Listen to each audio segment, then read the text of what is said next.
उस नौकरानी को आता देखकर जल्दी से त्याओ त्याओ बेड पर बैठ जाती है एंड अपनी वेल को भी ठीक कर लेती है। पर नौकरानी खाने को इस तरह से देखकर उसे कहती है कि नाटक करना बंद करो, मुझे पता है कि तुम्हारा मुंह अभी भी अंदर चल रहा है। त्याओ त्याओ उसे पूछती है कि तुम कौन हो, तो वो कहती है कि मैं चिंगलान की पर्सनल मेड हूँ।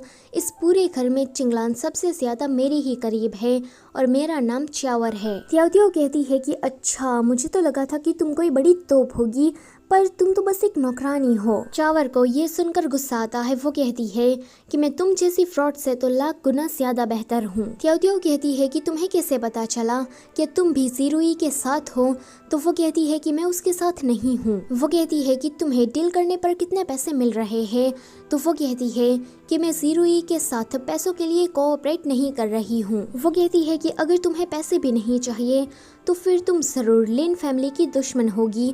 तो वो कहती है कि ना तो मुझे पैसे चाहिए और ना ही मैं लिन फैमिली की दुश्मन हूँ। त्याओ त्याओ कहती है कि ये भी नहीं है, हाँ जरूर तुम जीरुई की गर्लफ्रेंड होगी। ये सुनकर च्यावर कहती है कि इतना खराब टेस्ट मेरा नहीं है, मुझे तो बस चिंगलान की मदद करनी है। त्याओ त्याओ कहती है कि पर चिंगलान तो मंदबुद्धि है, तुम्हें उसकी मदद करनी है। ये बात मुझे कुछ समझ में नहीं आई। च्यावर कहती है कि तुम्हें चिंगलान के बारे में कुछ भी पता नहीं है, तो तुम उसके बारे में ऐसी चीजें बोलो भी मत। चिंगलान सिर्फ हैंडसम ही नहीं बल्कि काफी ज्यादा टैलेंटेड भी है। उसे कम उम्र में मार्शल आर्ट भी आ गया था। अगर उसके साथ वो सारी चीजें नहीं हुई होती तो वो पूछती है कि क्या। च्यावर कहती है कि ये सारी बातें मैं तुम्हें क्यों बताऊं, वैसे मैं यहाँ पर तुम्हें वार्न करने के लिए आई थी। तुम फेक हो तो फेक की ही तरह रहो, 1 साल तक नाटक करो, उसके बाद पैसे लेकर चलती बनो। चिंगलान के साथ प्यार व्यार के चक्कर में बिल्कुल भी मत पड़ना। इतना कहकर च्यावर चली जाती है। त्याओ त्याओ सोचती है कि जरा देखो तो इसे, ये एक नौकरानी है पर फिर भी एक मालकिन की तरह मुझे ऑर्डर देकर चली गई। बाहर ग्रैंडमा चिंगलान से कह रही थी, मैंने तुम्हें जो बताया वो सारी चीजें तुम्हें याद है ना? तो वो कहता है कि हाँ मुझे सब कुछ याद है। ग्रैंडमा कहती है कि तुम्हारे और मैंगचुन के पेरेंट्स बचपन में ही गुजर गए, तो मैं चाहती हूँ कि तुम दोनों की जिंदगी अच्छे से कटे। चिंगलान कहता है कि ग्रैंडमा आज मेरी शादी है, तो प्लीज आप रोना धोना बंद कर दीजिए। कि तभी ही वहाँ पर च्यावर कमरे से बाहर निकलती है। ग्रैंडमा उसे देखकर कहती है कि तुम यहाँ क्या कर रही हो? तो वो कहती है कि मैं मैंगचुन को पूछने आई थी कि कहीं उसे कुछ चाहिए तो नहीं। ग्रैंडमा कहती है कि अब तुम यहाँ से जा सकती हो और हाँ दोबारा तुम यहाँ पर मत आना। इतना कहकर ग्रैंडमा सभी लोगों को वहाँ से लेकर चली जाती है। चिंगलान की छोटी बहन उसे कहती है कि भाई आप दुल्हन को किस करना मत भूलना। यहाँ कमरे के अंदर त्याओ त्याओ को घुटन सी महसूस हो रही थी, तो वो बस अपनी वेल खुलने ही वाली थी कि वहाँ पर चिंगलान आकर कहता है कि ये काम दुल्हे का होता है। जैसे ही चिंगलान उसकी वेल ओपन करता है तो वो उसे इतने करीब देखकर सोचती है कि ये कितना ज्यादा हैंडसम है, पर भूलो मत कि ये एक डील है। ये भले ही हैंडसम हो पर ये बेवकूफ़ है। और वो ये बात थोड़ी जोर से कह देती है। तो चिंगलान कहता है कि मैं बेवकूफ़ नहीं हूँ, मैं बस ज़्यादा स्मार्ट नहीं हूँ। पर इसका मतलब ये थोड़ी ना है कि तुम मुझे बेवकूफ़ कहोगी, तुम मुझे डार्लिंग कहो। त्याओ त्याओ उससे पूछती है कि तुम जानते भी हो क्या कि आज क्या करना है? वो कहता है कि हाँ मुझे ग्रैंडमा ने सब कुछ बताया था। पहले वेल ओपन करनी है, दूसरा ड्रिंक्स करनी है ताकि वेडिंग सेरेमनी पूरी हो जाए, एंड तीसरा सेक्स। त्याओ त्याओ सोचती है कि हे भगवान, इसे तो सब कुछ पता है, मैं तो इसे खाली ढक्कन समझ रही थी, पर ये तो भरा हुआ डिब्बा निकला। वो जल्दी से अपने आप को कवर करने लगती है। तो वो कहता है कि डार्लिंग तुम क्या कर रही हो? क्या तुम्हें गर्मी लग रही है? क्या तुम्हें कुछ ठीक फील नहीं हो रहा? वो कहती है कि अगर तुम मुझसे दूर रहोगे तो सब कुछ ठीक ही रहेगा। चिंगलान कहता है कि फिर चलो ड्रिंक्स करने के बाद वो सब कुछ करते हैं। वो सोचती है कि हे भगवान, ये तो पीछे ही पड़ गया। वो कहती है कि डार्लिंग क्यों ना मैं तुम्हें वाइन सर्व कर दूं। आगे वो वाइन को पोर करते हुए चिंगलान के ग्लास में बेहोशी का पाउडर मिला देती है। चिंगलान उस वाइन के ग्लास को पीने के बाद उसे कहता है कि तुम ऊपर बेड पर सो जाना और मैं नीचे सो जाऊंगा, आफ्टर ऑल तुम मेरी वाइफ हो। इतना कहकर वो बेहोश हो जाता है। त्याओ त्याओ कहती है कि अगर ये सब कुछ तुमने मुझे पहले बता दिया होता तो तुम्हें मैं बेहोश नहीं करती। अगले सीन में वो अपनी ज्वेलरीज निकाल रही थी एंड सोचती है कि 1 साल के बाद मेरे पास बहुत सारे पैसे होंगे और उन पैसों से मैं अपने गांव में एक बहुत ही बड़ा घर लूंगी और अपने सारे पड़ोसियों को खिलाऊंगी। कि तभी ही चिंगलान को होश आ जाता है। यहाँ पर वो थोड़ा एरोगेंट और रूड टाइप का लग रहा था। वो त्याओ त्याओ को देखकर कहता है कि तुम कौन हो। त्याओ त्याओ उसे देखकर सोचती है कि ये इतनी जल्दी कैसे उठ गया, क्या बेहोशी के पाउडर ने अपना काम नहीं किया।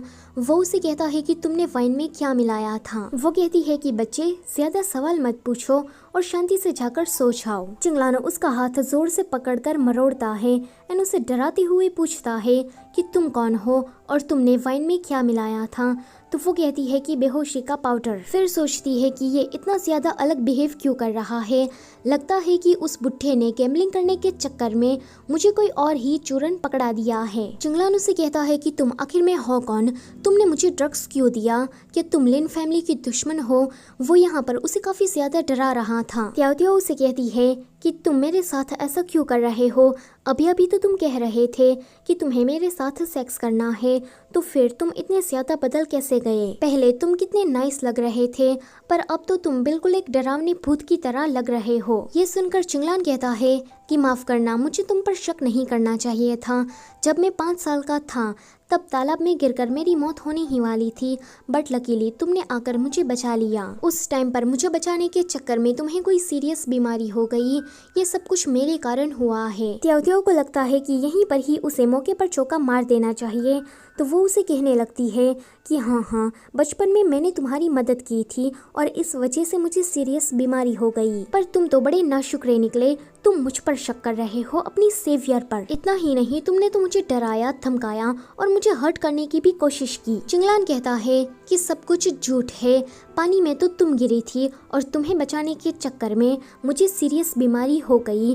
तुम मैंगचुन तो नहीं हो सकती, तो बताओ तुम कौन हो। वो कहती है कि मैं मैंगचुन हूँ, देखो मेरे पास ये चैट भी है। वो कहता है कि ये तो तुमने किसी के पास से चुरा लिया होगा। त्याओ त्याओ उसे डरते हुए पीछे की तरफ आ रही थी एंड जैसे ही उसका पैर फिसलता है तो वो दोनों ही बेड के ऊपर आकर गिरते हैं और एक्सीडेंटली उन दोनों के बीच में किस हो जाता है। ये देखकर त्याओ त्याओ तो चिल्लाने लगती है। वो जल्दी से उसका मुंह बंद कर देता है। तो वो कहती है कि छोड़ो मुझे। वो कहता है कि चिल्लाना बंद करो तो मैं तुम्हें छोड़ दूंगा। ये चिल्लाने की आवाज बाहर से ग्रैंडमा भी सुन रही थी। वो इस आवाज को कुछ गलत वे में ले लेती है एंड खुश होकर वहाँ से चली जाती है। यहाँ अंदर ये दोनों अभी भी लड़ रहे थे और इसी चक्कर में त्याओ त्याओ के थोड़े कपड़े फट जाते हैं। ये देखकर चिंगलान जल्दी से उससे दूर होता है एंड कहता है कि जल्दी से अपने कपड़े पहन लो। त्याओ त्याओ उसे कहती है कि पीछे मत मुड़ना। इतना कहकर वो उसे एक बड़ा सा जग मारती है एंड बेहोश कर देती है। फिर वो अपना सारा सामान बांध कर घर से भागने के लिए दीवार के पास आती है जहाँ पर सीढ़ी पहले से ही लगाई हुई थी। वो जब सीढ़ी को चढ़कर वहाँ से जा रही थी कि ग्रैंडमा आकर उसे रोकती है। वो ग्रैंडमा को देखकर कहती है कि मैं तो बस यहाँ पर देख रही थी कि टाइल्स कैसे हैं और कुछ नहीं। पर ग्रैंडमा वो सब कुछ समझ गई थी। वो उसे लेकर चिंगलान के स्टडी रूम में आती है एंड कहती है कि पहले चिंगलान पूरा दिन स्टडी ही करता रहता था, बुक्स तो उसके लिए खजाना है। त्याओ त्याओ सोचती है कि यहाँ पर तो बहुत सारा कीमती सामान है, इसको बेचने पर कितने पैसे मिलेंगे। ग्रैंडमा कहती है कि मैंगचुन तुम घर छोड़कर भाग रही थी ना।